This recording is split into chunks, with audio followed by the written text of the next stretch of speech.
আসসালামু আলাইকুম। North east news, যেটা ওই যে চন্দন নন্দী, যার ফাদার ছিল রয়ের এজেন্ট, বাংলাদেশেও ছিল অনেকদিন।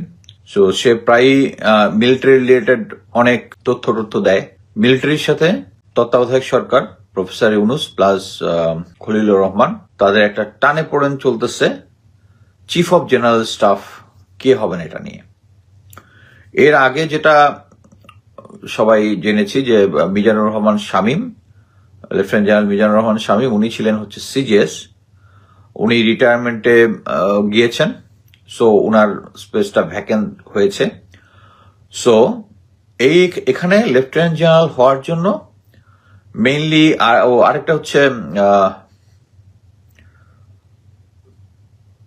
লেফটেন্যান্ট জেনারেল শাহিন, ওনাকেও অবসরে চলে যেতে হয়েছে। সো দুইটা ভ্যাকেন্সি হয়েছে, দুজন অফিসারের নাম সাজেস্ট করা হয়েছে, লেফটেন্যান্ট মেজর জেনারেল মুশফিক এবং মেজর জেনারেল মিনহাজ 25 লাখ করছে। নিউজটা করেছে এভাবে যে সিজিএস বানাইতে চাচ্ছে হচ্ছে লেফটেন্যান্ট মেজর জেনারেল মুশফিককে, কিন্তু জেনারেল ওয়াকার চাচ্ছে লেফটেন্যান্ট জেনারেল মাইনুরকে। এবং সৌভাগ্যক্রমে দুর্ভাগ্যক্রমে লেফটেন্যান্ট জেনারেল মাইনুর এবং major general Mushfiq, major general Mushfiq actually আমি যতদূর শুনেছি he is already approve for lieutenant general, দুজনই আমার কোর্সমেট। কিন্তু জেনারেল ওয়াকার চাচ্ছে না। এবং ওই নিউজের মধ্যে যেটা আমার কাছে ইম্পর্টেন্ট লাগলো, যে মেইনলি যে কারণে এই নিউজটা মানে চন্দন নন্দী ফাঁস করেছে, সেটা হচ্ছে মুশফিককে বলেছে সে ছিল হচ্ছে বিএনপি পন্থী। সেটা হচ্ছে, এইটাই হচ্ছে তাকে ট্যাগ দেওয়া যে সে হচ্ছে বিএনপি পন্থী। এবং জেনারেল ওয়াকার চাচ্ছেন একজন বিএনপি পন্থী জেনারেলকে সিজিএস বানানোর জন্য, মানে what a noble cause. Basically জিনিসটা হচ্ছে 5ই আগস্টের সময় এই মুশফিক কোথায় ছিল? মুশফিক ছিল হচ্ছে এমএস, মিলিটারি সেক্রেটারি, যে সেনাবাহিনীর যত পোস্টিং আছে, অফিসারদের যত পোস্টিং আছে গুরুত্বপূর্ণ, কারা ডিজিএফআইতে যাবে, কারা র্যাবে যাবে, কারা ইয়াতে যাবে, ওইটা কন্ট্রোল করতো। সো বিএনপিপন্থী একজনকে জেনারেলকে আওয়ামী লীগ সরকার এবং জেনারেল ওয়াকার তাকে এমএস বসিয়েছিল, তাই নো। মেইন জিনিসটা হচ্ছে এখানে মুশফিক হচ্ছে একজন প্রফেশনাল অফিসার, আমার কোর্সমেট, আমি ভালোভাবেই জানি, এবং তার কোনো পলিটিক্যাল অ্যাফিলিয়েশন নাই। এই পলিটিক্যাল অ্যাফিলিয়েশন নাই এর জন্যই আমার ধারণা প্রফেসর ইউনুস বা সিকিউরিটি অ্যাডভাইজার যিনি আছে তাকে চুজ করেছে। বাট জেনারেল ওয়াকার চাচ্ছে কাকে? লেফটেন্যান্ট জেনারেল মাইনুরকে। কেন? আমরা কয়েকদিন আগেই দেখেছি, যখন ইউএন এর একটা কনফারেন্সের জন্য জেনারেল ওয়াকার যাওয়ার কথা, তখন আমরা একটু বেশ হল্লা মল্লা চাইছিলাম যে ভারতে জেনারেল ওয়াকারের কোনো কাজ নাই, আমরা অলরেডি তাকে তার এজেন্ট হিসাবে জানি। সো ওখানে লেফটেন্যান্ট জেনারেল মাইনুরকে পাঠানো হয়েছিল, এবং লেফটেন্যান্ট জেনারেল মাইনুর এসে উনি জিওসি আর্ডক হিসেবে, যেটা তার জুরিসডিকশন না, সেটা হচ্ছে এই নির্বাচন সামনের জুরিসডিকশন না, উনি প্রশিক্ষণের সাথে সংযুক্ত। এটা হচ্ছে চিফ অফ জেনারেল স্টাফের কাজ। সো জেনারেল ওয়াকার অ্যাকচুয়ালি আগের থেকে, উনি যেহেতু জানতেন যে এই নির্বাচনের আগেই মিজানুর রহমান শামীম স্যার রিটায়ার্ড চলে যাবে, সো ওইখানে লেফটেন্যান্ট জেনারেল মাইনুরকে আগে থেকে সেট আপ করার জন্য তিনি ওই নির্বাচন রিলেটেড একটা ব্রিফিং এর মধ্যে হি ওয়াজ দ্য মেইন ম্যান, একটা প্রেস ব্রিফিং এর ভিতরে। সো সবকিছুই জেনারেল ওয়াকারের প্ল্যানে চলবে, যেহেতু তার লেফটেন্যান্ট জেনারেল মুশফিকের প্রমোশনেরটা অ্যাপ্রুভ হওয়ার পরে তাকে সিজিএস হিসেবে বানানোর জন্য চিঠি দিছে জেনারেল ওয়াকার, ওটা ওখানে রেখে দিয়ে মানে সরকারের সাথে পাঙ্গা নিতেছে, কারণ she is strong, he is controlling the army. উনি সরকারের কথা শুনতেছেন না, উনার প্ল্যান মোতাবেক সবকিছু হবে। সো উনি বলতেছে যে সামনে নতুন সরকার এসে এই জিনিসগুলো করবে। It's not. আরেকটা জিনিস বলি যে মুশফিক মেজর জেনারেল হয়েছে, এটা আমাদের কাছে একটু অবাক ছিল, আমরা কোর্সমেটরা। এটার কারণ হচ্ছে, এটা অ্যানালাইসিস করে আমরা যেটা বের করছি সেটা হচ্ছে, একই কোর্সে এ গার্বেজ লাইক জিয়াউল আহসান উনি মেজর জেনারেল, আর সবচেয়ে ব্রাইট অফিসারটা, হ্যাঁ সে ব্রাইট অফিসারটা হবে হচ্ছে কি বলে ব্রিগেডিয়ার জেনারেল থাকবে। এটা মানে it's look so odd, so he was made major general. আর মুশফিক আমাদের কোর্সের না, মানে সোর্ড অফ অনার তো লেফটেন্যান্ট জেনারেল মাইনুট। এই ওয়াজ মানে তার পারফরমেন্সটা বিএমএতে আমি বলবো মিডিয়াকার, এবং actually he is a reluctant soldier with a genius mind. সে কখনো লেখাপড়া করতো না, ঘুরে ফিরে করতো, পরীক্ষার সময় সে ফার্স্ট। এটা একটা মানে তার এই যে রাইজের পিছনে একটা স্টোরি আছে। স্টোরিটা হচ্ছে, আমরা যখন সেকেন্ড লেফটেন্যান্ট অবস্থায় প্রথমে অফিসার্স ওয়েপন কোর্সে গেলাম, ওয়েপন কোর্সে যাওয়ার পরে ওখানে আমাদের দুই ধরনের দেয়, একটা হচ্ছে ইনস্ট্রাকশনাল ক্যাপাবিলিটি আর একটা হচ্ছে নলেজ। সো 63% বেশি পাইলে আমি বিতে নলেজে বি পাবো, B+ পাবো, আর ওয়াই হচ্ছে ইনস্ট্রাকশনাল ক্যাপাবিলিটি। সো আমরা 24 নম্বর কোর্সে 5 জন ছিলাম, ইনক্লুডিং মি, মুশফিক, আমি আর বাকিদের কথা না বলি, মুশফিক। আমাদেরকে দেখা গেল আমাদের ইনস্ট্রাকশনাল ক্যাপাবিলিটি খুব ভালো, আমরা ইংলিশে ভালো স্পিচ দিতে পারি। ওই যে সাবজেক্ট, আমার প্রত্যেকের সাবজেক্ট দেওয়া হয় এটা শেখানোর জন্য। সো আমরা ইনস্ট্রাক্টর হিসাবে খুব ভালো ইংলিশে স্পিচ টিচ, এবং ওখানে টিচাররাই কোশ্চেন করে আমাদেরকে যে আমি ঠিকমতো অ্যান্সার দিতে পারি কিনা, স্টুডেন্টকে ক্রিটিক্যাল কোশ্চেন করে। সো ওখানে আমরা ওয়াইড সাইডে কনফার্ম, বাট আমাদেরকে বলা হয়েছে যেহেতু আমাদের মার্ক 62 পয়েন্ট সামথিং, সামান্য কিছু হইলে B+ হতো, আমাদের বলছে B+, Y+ দেওয়া যাবে। আমরা ইউনিট এসে বলছি স্যার BY+ পাইছি। মুশফিক গিয়ে বলছিল যে সে B+, Y+ পাইছে, বিকজ ইনস্ট্রাক্টর তাকে বলে দিছিল। এবং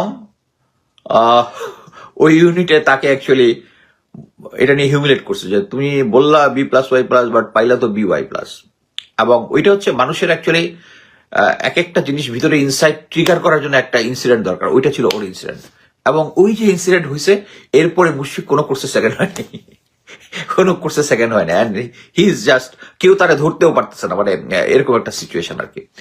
ইভেন একটা জেসিএসসি একটা ইম্পর্টেন্ট কোর্সে, তখন তার ফাদার এক্সপায়ার করে, স্টিল সে ভালো করছে, বাট মানে তার এবং সে হচ্ছে নিরপেক্ষ, এটি হচ্ছে তার মূল বিষয়। এখন কেন উনি সিজিএস কে হবে, জেনারেল মাইনুর হবে না, মুশফিক হবে, কেন এটা এত সিরিয়াস?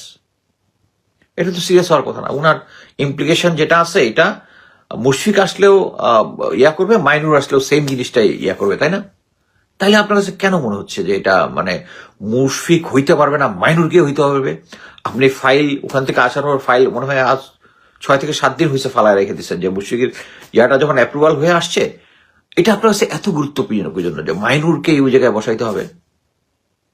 এর কারণ হচ্ছে আপনার মাথার মধ্যে বদ বুদ্ধি আছে, আপনি কিছু একটা করতে চাচ্ছেন, এই কারণে। বাট আমি একটা জিনিস গ্যারান্টি দিয়ে বলতে পারি, সেনাপ্রধান গ্রাউন্ডে সবার সামনে বলছে যে একটা ফেয়ার ইলেকশন হবে।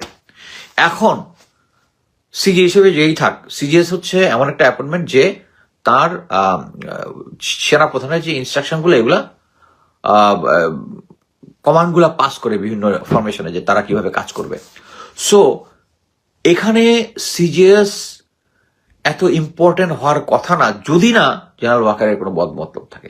বদমতলব একটাই থাকতে পারে, যে কিভাবে নির্বাচন হলে, উনি তো বিএনপির সাথে একটা আন্ডারস্ট্যান্ডিং করে আসছে, সো উনি কিছু একটা ইঞ্জিনিয়ারিং টাইপ কিছু একটা বুদ্ধি করতে হবে। কারণ একটা জিনিস আছে, আপনাদেরকে একটা জিনিস আমি মানে বলে দিই, সেটা হচ্ছে টিএম জোবায়ের ছিল না ডিজিএনএসআই, টিএম জোবায়ের, উনি ডিজিএফ এর একটা আলাদা সেল খুলেছিলেন। সেলটা কি? ইলেকশন, আমি জানি না সে নামটা কি দিয়েছিল, এই মুহূর্তে আমার খেয়াল নাই, বাট তাদের কাজ ছিল হচ্ছে ইলেকশন ইঞ্জিনিয়ারিং, মানে হচ্ছে নেক্সট ইলেকশনটা কিভাবে ম্যানিপুলেট করে আওয়ামী লীগকে আনা যাবে এইটার। এবং এইটার রেজাল্ট আপনারা দেখছেন, একটা হচ্ছে ডামি ইলেকশন, একটা হচ্ছে কেউ জয়েনই করে না ইলেকশন, ডামি ইলেকশন, রাতের ইলেকশন, কত ধরনের আছে, এগুলো কিন্তু ওই অ্যানালাইসিসের ফল। সো আমি বিশ্বাস করি এই অ্যানালাইসিসটা কন্টিনিউইং কারা করতেছে আমি জানি না, এবং এটার ইমপ্লিমেন্টেশনের জন্য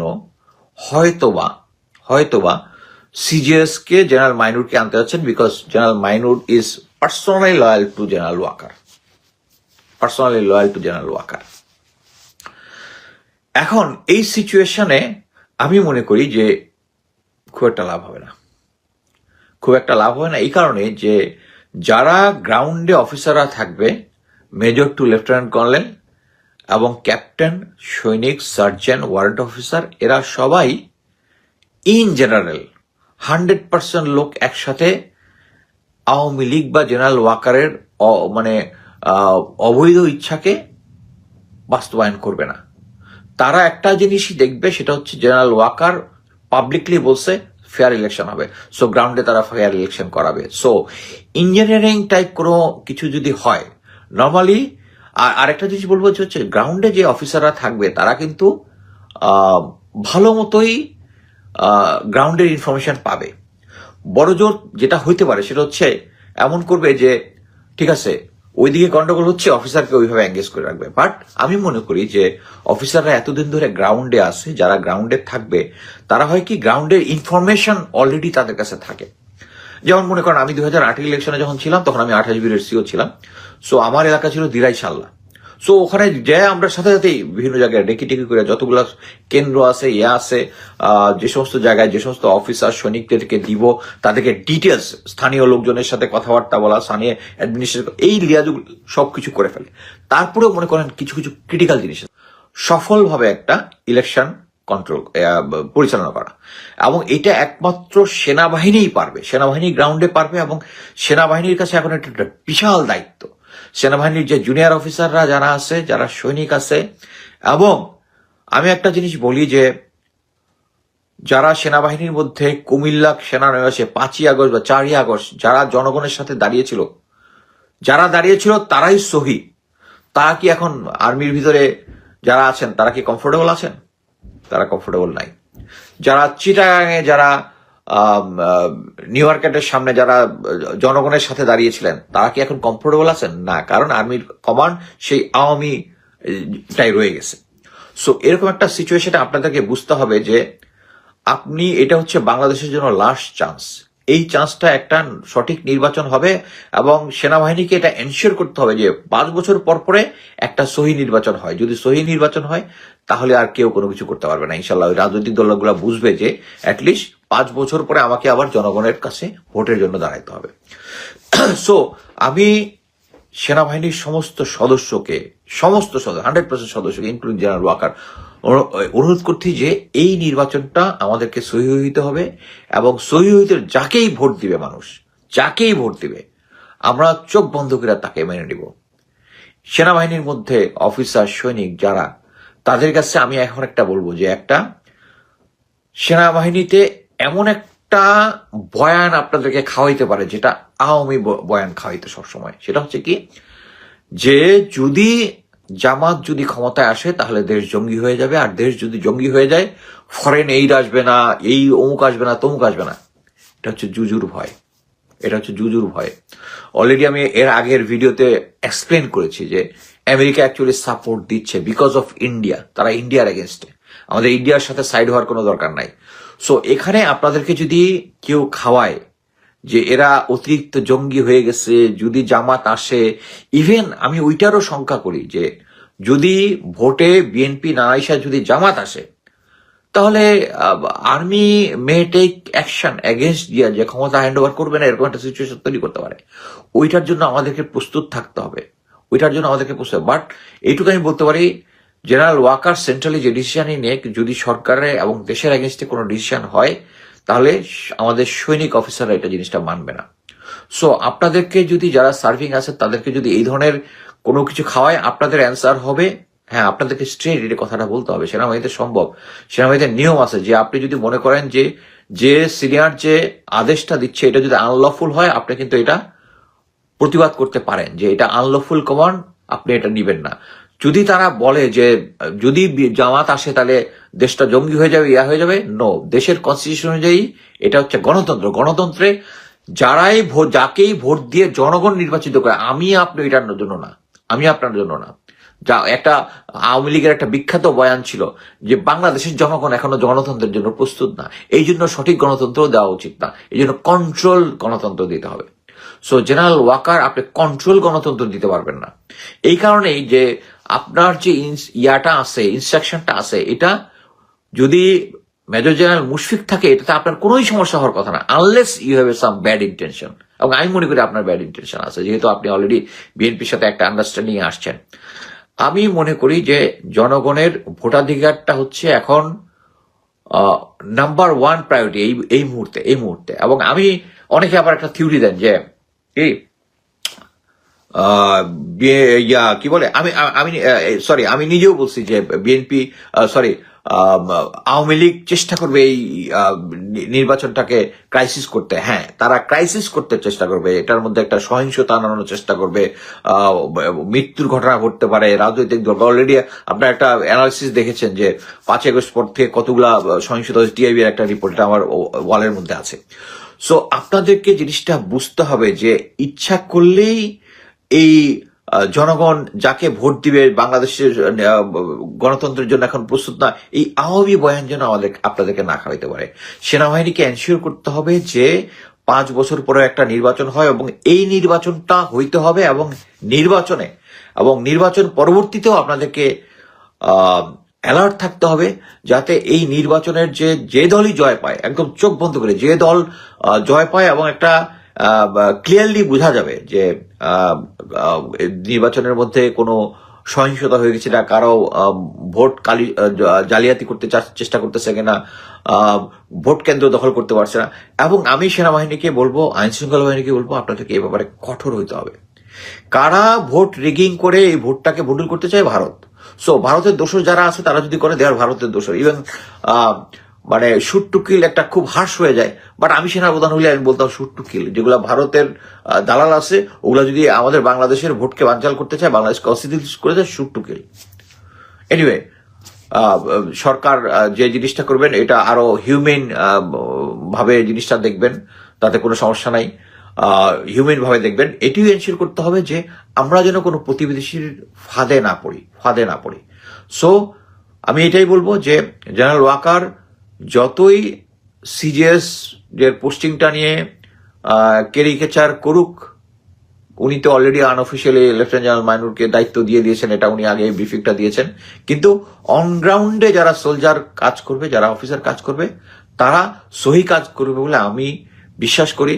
এবং এই ফিডব্যাকটা শুধু আমার না, সার্ভিং অফিসারদের থেকে, রিটায়ার্ড অফিসার থেকে, সবাই। সো ইনশাল্লাহ আমরা 12 তারিখে একটি সহি নির্বাচন দেখব, এবং যারাই ক্ষমতায় আসবে তাদেরকে সেলুট। আল্লাহ হাফেজ। ইনকালাব জিন্দাবাদ।